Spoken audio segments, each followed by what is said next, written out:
Welcome to Buckets. This is Action Network's basketball betting podcast presented by FanDuel. I'm your host, Maria Marino, and joining us back on the pod is Sean Kerner, our Action Network Director of Predictive Analytics at The Oddsmaker on Twitter. Sean, what's up? What's up? Congrats on your recent hot streak. You went 2-0, 3-0 last time. So hopefully we can keep that going. Yeah, well, I appreciate it. We went 3-0 on the last pod. Two of the picks were mine and one was Jade Nice. Money. So we definitely had a great episode. Now, this is going to be a little bit of a different format. So we're recording Thursday afternoon.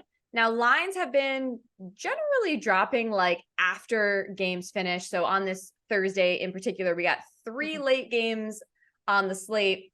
But we wanted to prepare you for Friday games as we normally do because the pod comes out on Tuesdays and Fridays now. So that's why we have Sean here with us, because you have projections for the spreads and totals of every game and you keep track of all the numbers. And this way we will get an idea of what your, predicted spread and total is for both games on Friday. And we can use that to figure out how we should bet those games. So that's what we're going to do. Yep. And this worked out for us the last time. I'm pretty sure everything you said was accurate. So we're going to jump right in. But the two games that we have on Friday, June 30th, are rematches of games, matchups that just occurred on Wednesday night. Yeah. It actually makes it easier to project, right? Because they just played. Yeah. We just saw the spreads and totals for each of them. In this situation, it kind of hurts the home court advantage for both teams because the Dream Mystics matchup, they played in Washington the first leg of this. They're going to Atlanta for the second. So both teams have to travel. So it kind of takes away some of the home court advantage. Whereas, the Sparks have been in Chicago. So they're going to play the second leg there. They don't have to travel to play this game. So the second game, it just slightly lowers the home court advantage. But either way, treating these pretty straight up. So let's start with the Dream Mystics, right? Yeah. So just to clarify, this is Mystics at Dream, 7:30 Eastern on Ion. Continue. Yeah. So my projections for this game are Mystics -2.5 and a total of 163.5. So before last game, the Mystics were at home.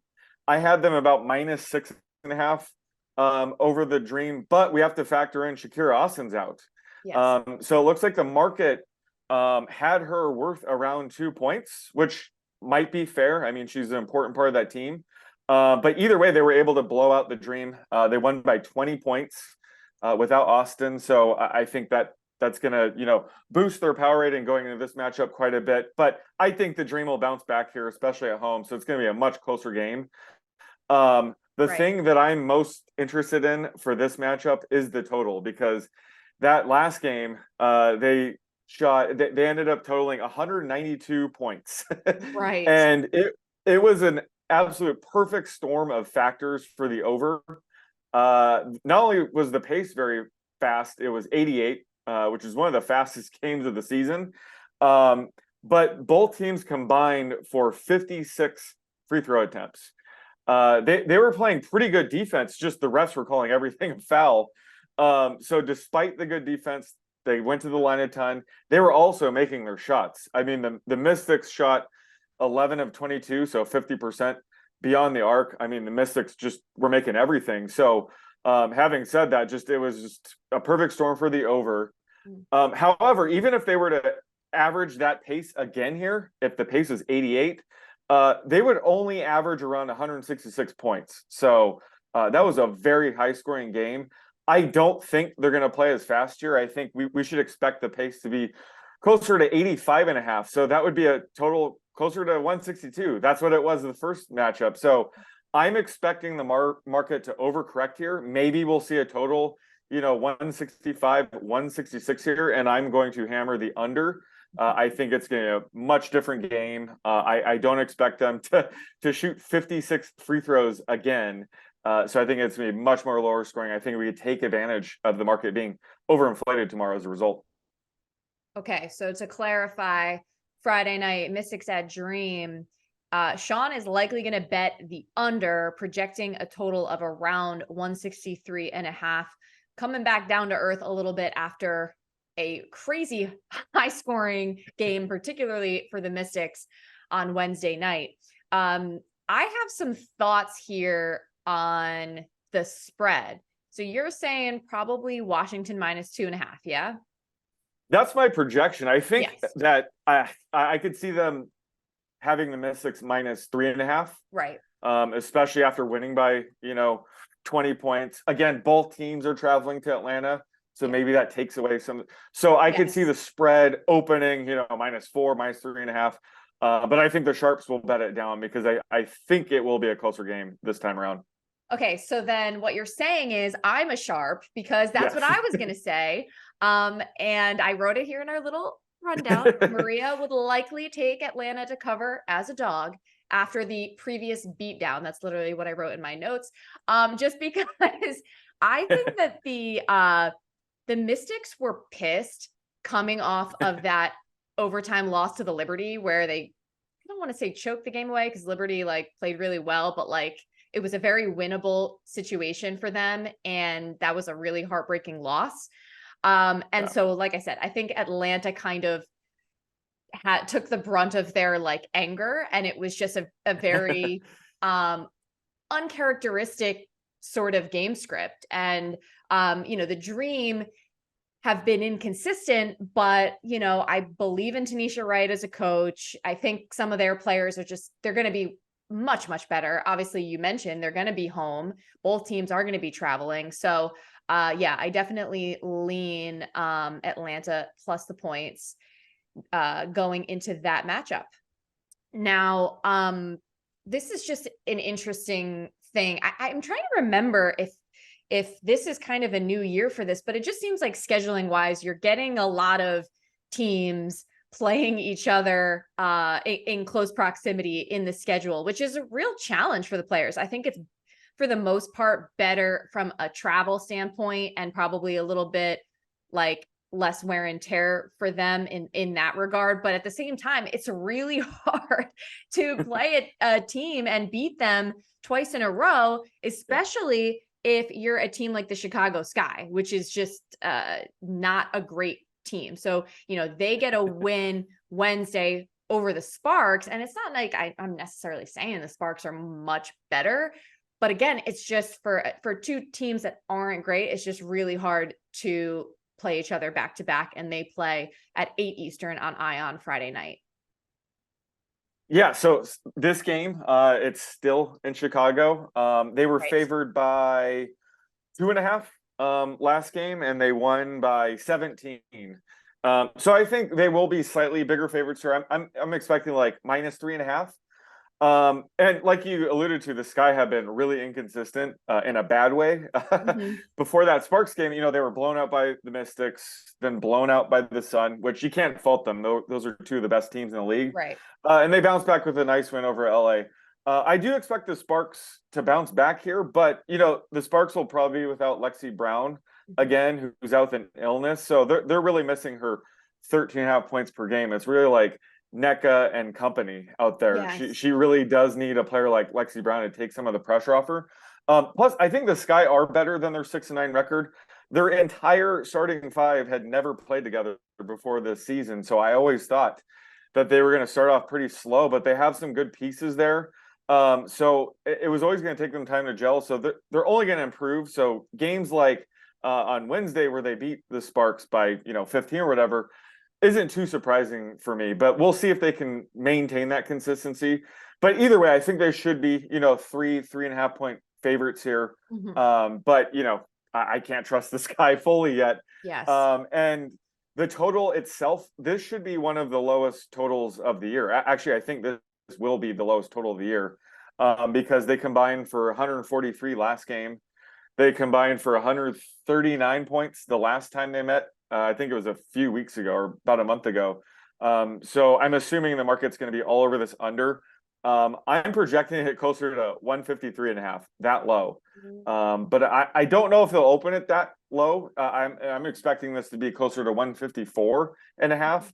But again, a player like Lexi Brown being out really hurts the spark. So I would set it at 153.5. I think this matchup specifically deserves the honor of, having the lowest total of the season so far. Yes, that coveted honor. Yeah, I feel like Lexi Brown has just her absence has really, really affected the Sparks in their recent games, and they've missed her for the most part. I another thing I wrote in my notes, I would like to think the Sparks bounce back, but again with two teams that are I still don't know who they are yet. Yeah. I probably would stay away from betting any sort of side here. Personally, I maybe would lean, the Sparks as a dog to cover, but yeah, would probably stay away from that. But so do you feel like because of that really low total last game, I think you said it was 143, that might provide an opportunity where the total comes out and it's like a lot lower than even you think it should be, and you go over? Yeah, maybe. I'd be very surprised if they open it below 153.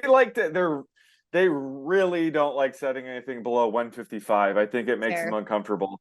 But this might It makes this us might all be the exception. uncomfortable. Everybody loves rooting for points, so people Yes, love to bet the over. They want to be very careful when they set a total that low. fair. But I think this is a matchup where 90% of the public might be on the under. So yeah, we could see something like a 152.5. I don't know if I'd be willing to take the over. I think I'd only want the under here. Okay. But if they mess up and reuse last game's total of 156.5, Yeah. then I'll be all over the under. I just don't see that happening. I think it's going to be right around 154, 155, and I'll stay away. And like you said, like I don't want to bet on either of these teams right Yeah. now. You Yeah. never know which one's going to show up or Yeah. show out. So it's like this is a matchup I'm probably staying away from unless they float some bad total like a 157 Yes. off the rip. Copy that. Something that I noticed in the Chicago win the other night. So Courtney Williams had, I believe, 21 points, and she is averaging just over 8 points per game on the season, which is a real Mhm. surprise because she is such a gifted scorer. I mean, she's probably trying to figure out, like you were saying, your point about continuity, sort of like playing with Marina Mabrey and Kalia Copper, who are both averaging closer to 16. But like during that 6-game losing streak, I did the math, averaging under 5 points a game. Wow. Like, and that's just a jarring like stat to see for a player like Courtney Williams. And in a game where all three of them played well and scored in double Yeah. figures, they got a fairly easy win the other night. Yeah, exactly. I think they've all been underperforming. Like, Right. Copper is obviously really good. She's the Yeah. one that's been there beyond this season. But Mabry, she definitely needs some time gelling with teammates and setting her up for open shots. Williams as well. And Yeah. Elizabeth Williams has been holding on the fort, but I think Alana Smith has been a surprise as well. She's been really good. I was concerned when the season started, they had like um, zero healthy people in their Yeah. front court except for Elizabeth Williams. Yeah. So Smith stepping up has been huge, but again, just all five of them do need some time to gel because they're all playing with each other for the first time. So I think Right. someone like Courtney Williams, that would definitely impact a lot. So the fact that she's coming off a good game, Copper and Mabry played well. Like that's what I'm saying. Like this Yeah. team on paper is much, much better than their Yes. 6-9 record. So maybe they become more consistent just the more they've been playing with each other. So Yeah. in a rematch, maybe that's going to help them out. Right. I mean, it's hard. Again, it's hard to say because, you have two great coaches, and Kurt Miller is going to anticipate some things and make some adjustments. So again, just to reiterate, like not super confident in this going either way. But Would you say, like, I feel like, I don't know if Copper necessarily falls into this, but like definitely Mabry and Courtney Williams are like pretty ball dominant players that, Mhm. like, I don't know if they're used to just, again, like sort of working around each other and like, having to work and move without the ball and like get open because normally they're just the balls in their hands. Exactly. And that, remember we were kind of wondering how Sabrina and Right. Vandersloot would get play. It's very similar, but you have three players kind of like that. So Right. yeah, just they're all really good. They Yes. just need to learn how to play with each other, and Right. that's coming to fruition now. Like I have been encouraged. Again, they got blown up by really good teams. I think whenever the Sky is playing, a below average team like the Sparks, let's be Yeah. honest, I Yeah. think that's when we might be able to trust them. But certainly against these top three teams, you can't trust them right now. They just haven't showed that. But Yeah. No, you're going right. forward, I think they are a team that will only get better. Yeah, and just to jump off what you were saying about Sab and Sloot, I think the difference that I felt like both of those players are just they're such great distributors Mhm. and they happen to shoot the ball well for the most part too. Like they seem to be pretty strong in both sort of categories. So like if one is doing one, the other I think can like Yeah. sort of adapt, which is really interesting. So seeing how the Liberty have dealt with just a lot of changes to the roster has been super interesting. All right, so let me just kind of recap here, specifically with the Mystics at Dream. What exactly are you anticipating that you will be betting? I am looking for the total to be 165 or higher. Uh-huh. If if and when that happens, like if it opens at Yeah. 164, I might wait. But Yeah. as soon as it goes over 165, it might open 167. I don't know. But as soon as it goes over 165, I am hammering the under. And you could hold me to that. That is Perfect. absolutely my approach to that game and Yes. tomorrow's slate. Yes, I know you said it earlier, but since this is a little bit of a different format where we're going off projections, I just wanted to make sure that we reiterate that because it's super actionable and, it's going to help out our listeners. So, Sean Kerner, Action Network, Director of Predictive Analytics at The Odds Maker on Twitter. Thank you so much for joining the pod once again. This has been an absolute blast. Thanks for having me.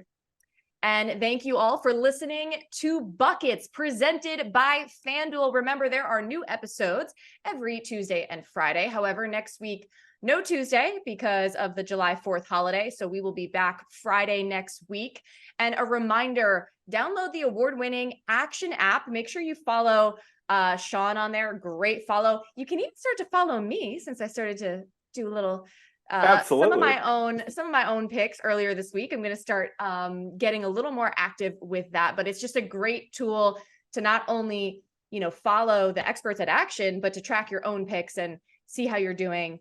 So definitely do that. Also, if you get a chance, rate and review this podcast 5 stars if you would, and you could win some cool prizes. Sean, thank you again. Enjoy the weekend. Let's get buckets.